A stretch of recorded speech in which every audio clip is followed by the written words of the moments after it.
All right, everybody, how we doing? Let's get into Sunday scans. Let's go over the market at the index level. Let's go over some of the internals, and then we're going to go through Bracco section. We're going to go through my watch list, some of my ideas. I'm actually going to spend quite a bit of time going through my ideas. Go figure, they're my favorite. But first, let's start with the intro. So this is, I hope you guys read this and take a look through this. But I gave a little, just brief ride through history, just a visual to show how often during the beginning of the year or the end of Q4, right into the January, February, March period. There's often a market correction, right? The seasonality lines up with it, shows that. But I wanted to go back through history just to see kind of what they felt like, what they looked like. And, I didn't really go through much of the news during that time and much of the headlines and kind of what the narrative was like, right? 2020, COVID, 2025, the tariffs, all that stuff. In 2023, regional banking fiasco, all that stuff.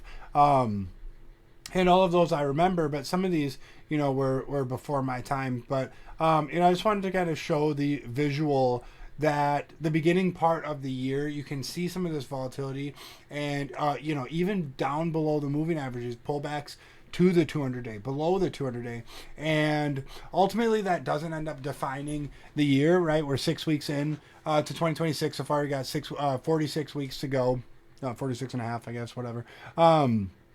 And if you would have let some of those periods define your year in the past, whether it be from a narrative standpoint or from a performance standpoint, rather than maintaining your composure, your dedication to your strategy and what you're looking for, what you're waiting for, and what is optimal, if you would have stayed patient and waited for that, you would have gotten many massive opportunities in the middle of the year, after the first quarter, etc. So here's 2014 to start this January to March and April period.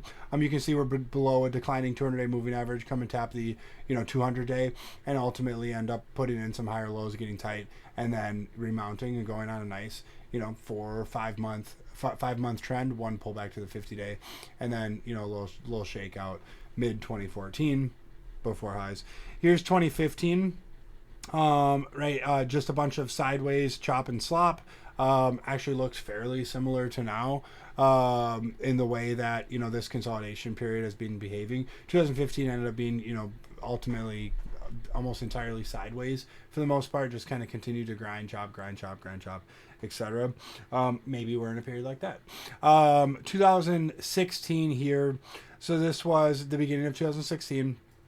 Very, very sloppy, very choppy. A pretty significant decline in the QQQ, followed by a sharp rally, followed by a big pullback, lower, blah, blah, blah, blah. And then ultimately, right, that subsided, and you enter nice uptrend into 2017. And then here's 2017. 2017 was actually the least volatile year on record, if I can recall. On the S&P, I think the greatest percentage pullback was around 2%. I think it was 1.7% for the entirety of the year. It's about when I started trading, started really spending a lot of time in the market. But here's that period, even in the least volatile year on record. Here's that February to March and April-ish type of period. Just remarkable. 2018 was very, very chaotic. Multiple pullbacks and corrections at the beginning of the year, and then again at the end of the year. But again, here's January to about April and May. Extremely difficult to navigate, extremely volatile, up, down, below all the moving averages, declining moving averages, etc. Ultimately end up holding a rising 200-day. Here's the end of the year, 2018, crazy stuff. 2019, you got this little blip here in March, April, and May. And then again in the fall, which is also very common. But ultimately, we had just had kind of come off a COVID, a tariff like pullback in the market, and they're still kind of low volatile grind up with a couple corrective periods in between. And then 2020, right, was COVID. really significant decline in February and March. Ultimately ended up finding the bottom and went on the 2020 and 2021 run that we all know and love. And then again, 2021, the year that the ARK stocks topped the Rokus, the Zooms, etc. Here's that period from January, February, March, up into April and May, before we ultimately ended up continuing to trend higher. And then 2022 started off kind of similarly to now, and this is the only one that ultimately ended up being a prolonged bear market. But similar kind of distribution, top, decline, lower highs, rejecting the 200-day moving average. That's really our line in the sand, right? A lot of these that we looked through over the past 13 years had declining 50-day moving averages, had a lot of volatility, had a lot of chop and slop, but held rising 250-day moving or 200-day moving averages. We'll see if we do that here. 2025 lost the 200-day moving average, but quickly ended up reclaiming it. Here's 2023 again, that February to March period. This was the regional banking crisis, and considering stocks like Western Alliance and PacWest and Silvergate and whatever, a lot of these other ones were going to zero, and the KRE was pulling back significantly. QQQ ended up starting the bull market here with this launch pad and bottoming formation throughout this consolidative period. I remember trading this, especially actually in March and April. This was boring, sideways, difficult. 2024, 2024 was, not very volatile, right? It was pretty much, straight up uptrend. But again, here in that, January, February, March period, you can see how sloppy it is. We lose the 50-day moving average, and it ends up sloping down for a period of time, right? And then we put in a higher low and continue back up for the trend. And then 2025, the tariff correction also looked very, very similar to this. Distribution top, declines through all the MAs, and then kind of just very fast and quick crashy type correction. Anyways, and that takes us to now. So this is what this looks like now. This is what the QQQ looks like. What's going to happen? I put a question mark at the end, kind of 2026 October to question mark. For all we know, we could pull into the 200-day moving average and hold, right?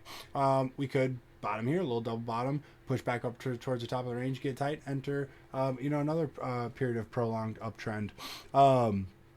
History shows that the indexes aren't very respectful, that they're not very, easy to solve and easy to navigate. That's why there's a lot of rules about declining moving averages and participation above the 9 and the 20, right? Because there's a lot of wonky shit that can happen, and it is best to say loose and fluid, and to not over participate when you enter some of these periods, but to keep an open and optimistic mind and kind of waiting for your spots and your stocks to really join the party and show that there is opportunity, that there is ease of opportunity, right? And I mentioned some of that in, where did I put it? In risk to reward, and then reward to energy output, or reward to frustration ratio, because I think right now the potential reward, or the current reward, divided by the amount of energy, effort, and frustration that might come with that is quite elevated compared to like a May, June, July, August, September, October period, where it was like very little energy and effort equaled significant reward throughout that period. And then I just want to read what I wrote here. I can't remember. For me, it's always been about trying to get involved in good stocks within good groups that give good setups and have good stories or strong themes. But wait, it can't be that simple. What about unemployment? What about software? What about CapEx spend and OpEx and gamma and hedging and PE ratios? The list goes on and on. Fact is, I'm not an economist, not a genius. I'm just trying to do one thing really effectively, navigate the markets, and pick my spots, pick my stocks, understand the stories on a very simplistic level. I know my lane. I stay in it, and I encourage folks to find theirs and do the same. Also, this meme is just fucking hilarious. right now. I've seen it all over Twitter, and it's just, I think, very encapsulating so far of the market. Go ahead and check out the website, wap.com/uncharted. Use code Substack, 15% off if you want to get involved. No giveaway winner this year or this week. If you like and restack or retweet, whatever the hell you call it, we'll gladly give away a free year to someone. Someone won last week, I believe, and they got in. I'll post a video right here. Earnings this week, continuing into the action. Just wanted to note that, like last week, pay attention to other stocks than just the earnings highlights here. Make sure to check your gappers. Make sure to check what's actually reporting that day or that pre-market, because like FSLY was not on the calendar last week, right? And it was up 117% this week on a episodic pivot. We got Walmart Thursday before the market opened. That'll be big. A couple solar stocks, PanW on Tuesday, John Deere, blah, blah, blah. So we got some standouts, stuff to pay attention to. Economic calendar, not much. PCE on Friday, FOMC minutes on Wednesday. Here is the market monitor from Pradeep. You can see we kind of had a sea of red in the 4% down days, with a few light spots of green. Even Friday, which was nice. I mean, there was some good action on Friday. Only 285 stocks advancing 4% versus 111, which is good to see, at least that. But not enough to shout from the rooftops. There's a double bottom or anything. And then I want to highlight the secondary breadth indicators. Number of stocks of up 25% in a month versus number of stock down 25% a month. We're sitting here in the low 300s versus the low 100s on up versus down. And just not exactly great to see right now. Not quite at extremes, kind of in between us still, and either need that extreme readings to come or to need to see a thrust and flush out of this stuff. We got Bracco's market health tracker. I'm gonna have him come on one day and give a good explanation of kind of the things that he highlights on there. I know a lot of it is the positioning, the positioning aspect of that. Here is the I added this in the 1 month theme tracker from Deep View. I'm going to be incorporating a lot more charts from Deep View as I slowly make the shift over to using it primarily. But anyways, here's a 1 month theme tracker of groups. Percentage stocks above the 5-day in the S&P 500 remains in middle of the road. Didn't quite get extreme on either direction. No indication from that. Same thing from the T2108. Same thing from the T2107. Seasonality, again, like we mentioned in the earlier part, nothing abnormal. And in fact, once we get through this period, if we start to see stocks stand out and start to see some opportunities that look like the market is bottoming, we have to really pay attention to, because this we're nearing that. We've got Feb OPEX this week, and you can see some weakness post that in history, but if you don't, means that we've got some opportunities into March. Went over a variety of ETFs. We got our first weekly close below the 20 MA on the NASDAQ. First time since we kind of got above that in the April period last year. And, really the next spot I'm looking at is that low from November. And we got these kind of three nasty weekly bars, and we've kind of just been chopping around in between. I am expecting we push towards that at some point this week or next. And see how we react over that, but who knows. Here's a daily chart. Clear rejection up here, lower high on the daily, below declining moving averages. So far holding the 150-day. That 200-day moving average down below is just jumping out. It's just screaming at you that it wants to go there. Here's SPY. Again, chop and slop, nothing to see here. Just big sideways range. The Dow Jones was interesting. I was posting this throughout the week, or a couple times throughout the week, that we were up near the top of that channel, which, by the way, I don't know if you heard, the Dow is over 50,000.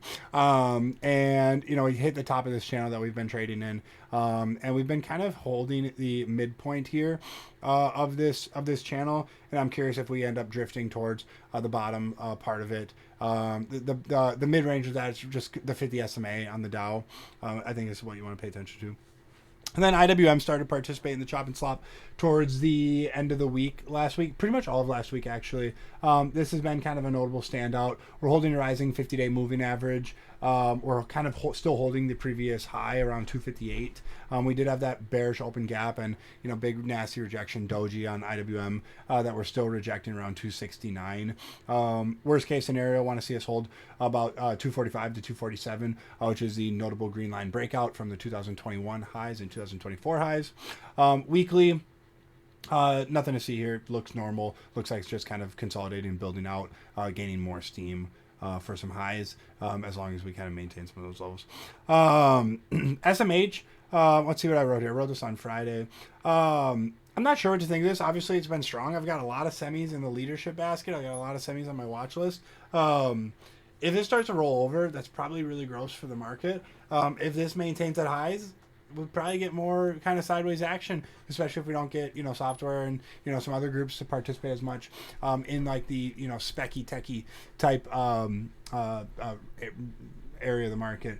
Silver sucks. Looks like it's topped for sure. No touch, avoid, delete, remove, whatever you need to do to get this off your screens. Likely sees volatility, big up and down moves before a clear downtrend emerges. But you can get burned, mess around with stuff like that after the first couple trades go by. XLF looks like crap. Lost the 200-day moving average pretty decisively last week. Has been a pretty challenging area of the market that you don't want to see kind of lose traction on, and we certainly lost it so far. Home builders, an attractive group.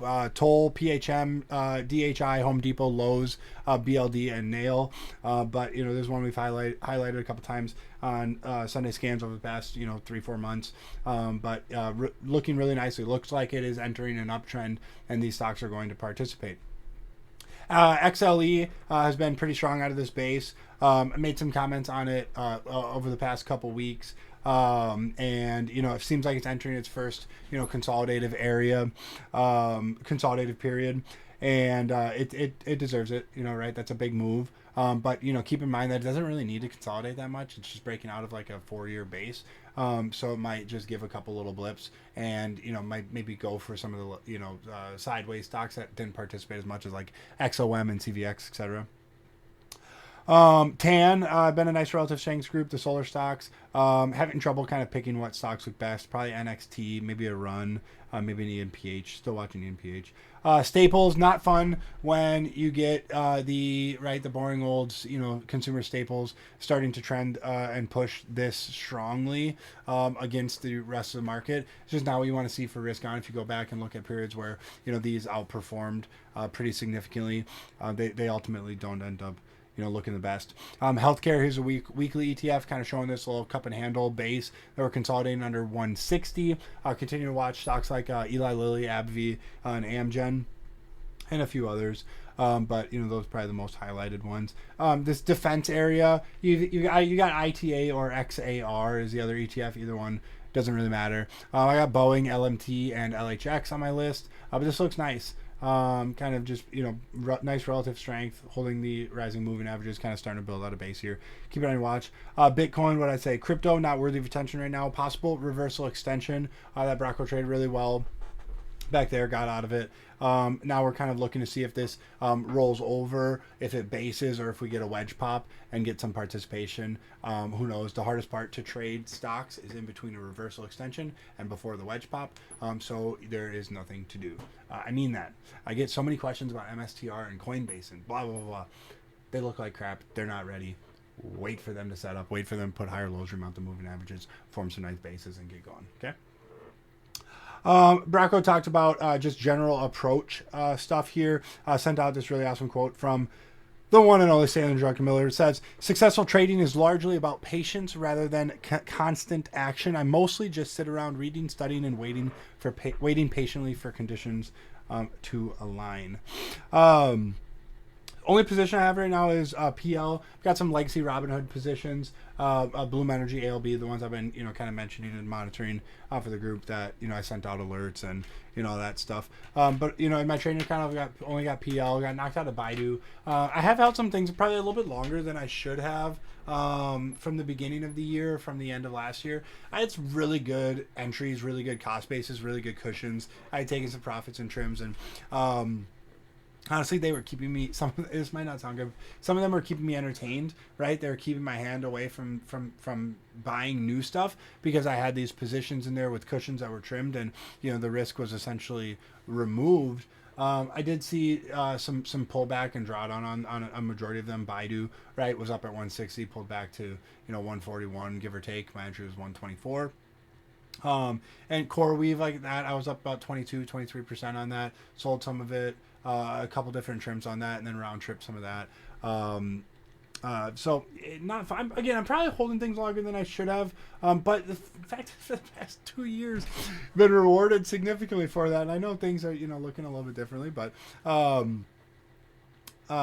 it's not painful. It's not hurting me, and I think it would hurt more to quickly adjust strategy significantly, and then then we enter a period of opportunity, and I got to readjust and kind of flip flop. So, anyways, it's just kind of some internal stuff. I didn't do much trading last week. I'm really happy with the kind of stocks and ideas and charts that I highlighted throughout the week on live trading and in my channel. Really. And the way that they actually moved gave me some kind of excitement and kind of a yearning that I wish I would have participated a little bit more heavily. Stocks like Q, SOLS, Amgen, Carvana Short, FSLY, CGNX, FTAI, Costco, AGX, etc.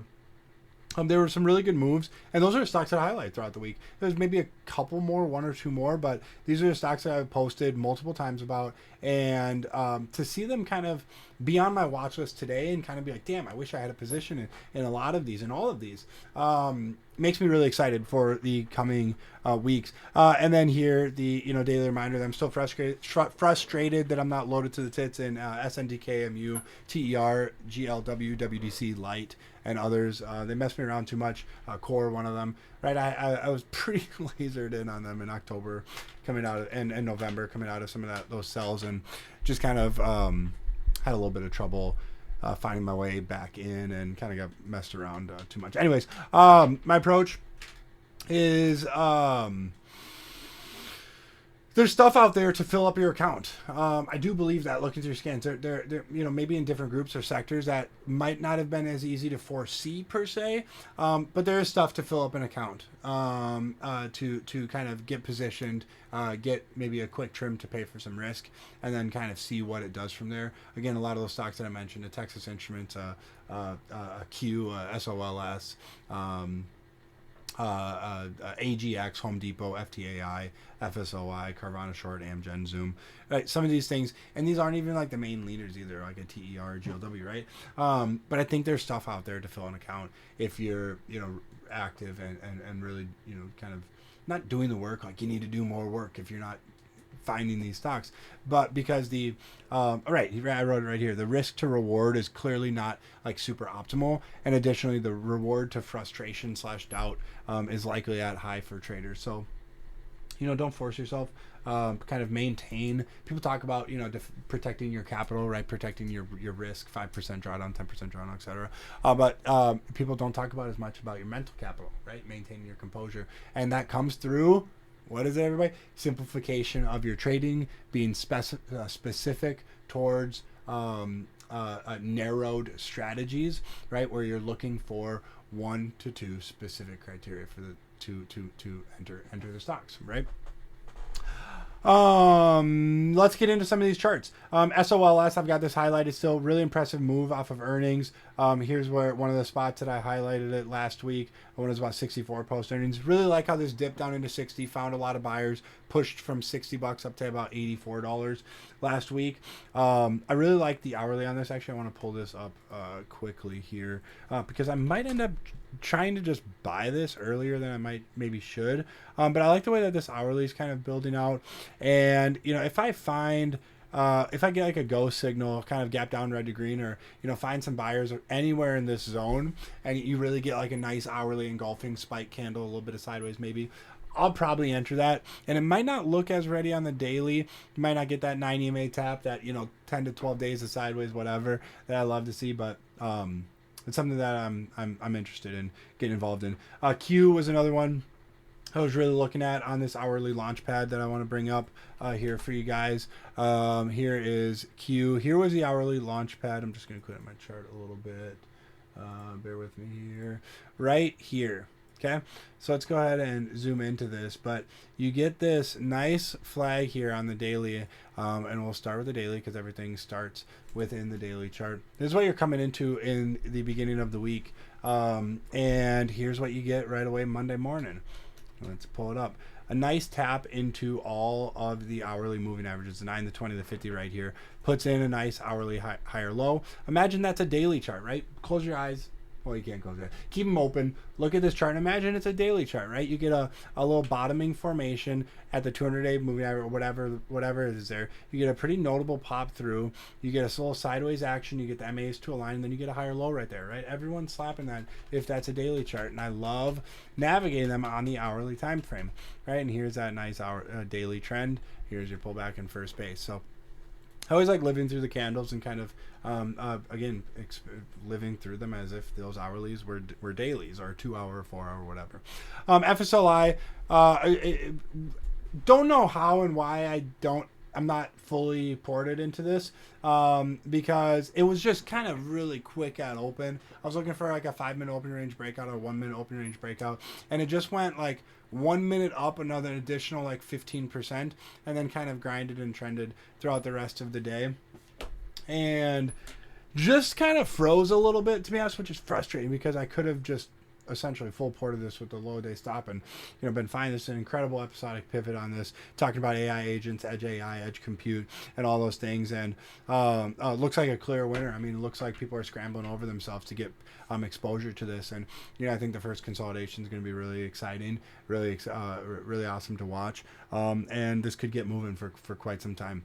We'll see how much this theme spreads. With OpenAI and Sam Altman picking up the the lobster guy or whatever, it could really ignite the AI agent and edge compute theme. So pretty excited about that. Shout out JJ. He was pounding the table on this at about 5:30 p.m. that evening. FTAI remains on the list as a priority focus. Nice relative strength, pulling back in, holding the moving averages. Here's the weekly clean base, nice move, pulling back in into the 9 EMA. I mean, here's the hourly, a little bit sloppy, but I'm curious if this actually is the spot or if there's a nice hourly higher low here. If we get weakness and a red to green and finally get some volume on this thing to come in on Monday or Tuesday or whatever, I'll be interested in this.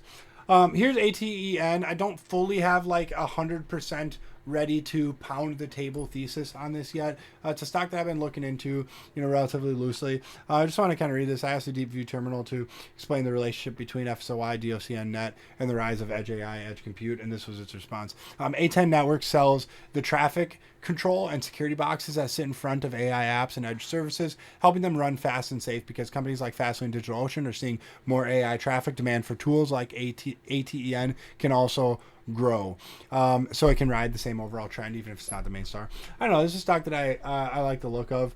It doesn't quite have that volume up the right side there, but I like how it broke out of this downtrend pretty decisively and went on about a 4 or 5 day move. And it's kind of pulling back in, putting a higher low. I am interested in, here's the weekly chart. Looks attractive. Again, I wish it had like explosive volume right now. That would really make me, this probably top of the list, to be quite honest. Zoom, still interested in this. It's the Anthropic proxy. Oops, I dropped my mouse. The Anthropic proxy. They've got a big stake in Anthropic in the private market that they had for quite some time, and sitting on a big profit on that. If there is an Anthropic proxy and it starts moving, you're going to want to trade it. P-Lab still on the list. Close over the high volume. Close 37.30, roughly 37.35. Maintained above that majority of last week. Close right near weekly highs. Looks actionable. Nice push through. Higher low. If we break through $40, it's off to the races. Find a spot where you can risk against. Here's this CGNX. So I looked it up. They develop AI machine vision systems and sensors for robotics, guidance, inspection, and automation in manufacturing and logistics. I put that they're like the eyes of the factory, like kind of watching over and testing and making sure that factories are functioning properly and doing what they're supposed to. Kind of a little robotics and logistics play. I need to look into this stuff a little bit further, but some of the revenue I think was about 13% growth. Again, would like it a little bit higher. There was some expansion in their margins, and they did have some really exciting things to say on their earnings call. I want to look into it a little bit further before I really pound the table on this. But so far, from a price perspective, highest volume that it's done in 5 years, and I only went back 5 years. It could be 10, 15 years. On its earnings day, it was up 36%. Nice inside day. I do want to pull up the hourly here. I don't want to post it in Sunday scans, but CGNX. Let's take a look at this hourly here. Here's the hourly. So if this gets a nice little push, you have buyers down here, kind of just trading range. If this gets a nice push through, $60, I think this will be exciting and actionable. 59.60, 59.70, etc. So. Keep your eyes on this. I certainly will be.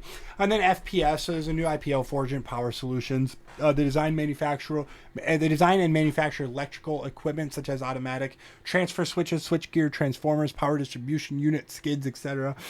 This is the stuff that moves and manages power inside data centers, the power grid, and energy intensive industrial facilities. Pretty cool shit, huh? And it's a fresh IPO showing demand, strong demand since it started trading, high volume, very quick advance from about 25 to 35 in its first few sessions, kind of going sideways. We've seen previous winners, IPO winners, CoreWeave, Circle, MDLN, Medline, and just historically, seeing that initial push is big to see on IPOs. And you compare that. Actually, I want to take some time here. You compare that to something that sucks, like this Ligma here. Let's go to the daily. Look how this one actually had this push, but then quickly breaks that IPO low. Circle, on the other hand, right? You see this nice push. I mean, doesn't this look like this, guys? Let's go to this daily. Boom. Back to here. I mean, maybe so, maybe not. MDLN, this looks attractive as well. Nice push, very similar, right? SNDK actually looked the same way after their spinoff. Let's go back and look at it. What do you know? Right here, and I was trading this throughout this period and had a nice little trade on it early on SNDK. So look what it became now. So there's that demand. That's what you want to see first. Keep it in your spank bank. Okay, so yeah, if you're watching now, there's an extra code that you can use for 50% off. I think I call it code Patrick. 50% off if you stayed and watched the whole thing. Shout out to you. Drink more water. Adios, guys. See you on Tuesday. See you next Tuesday.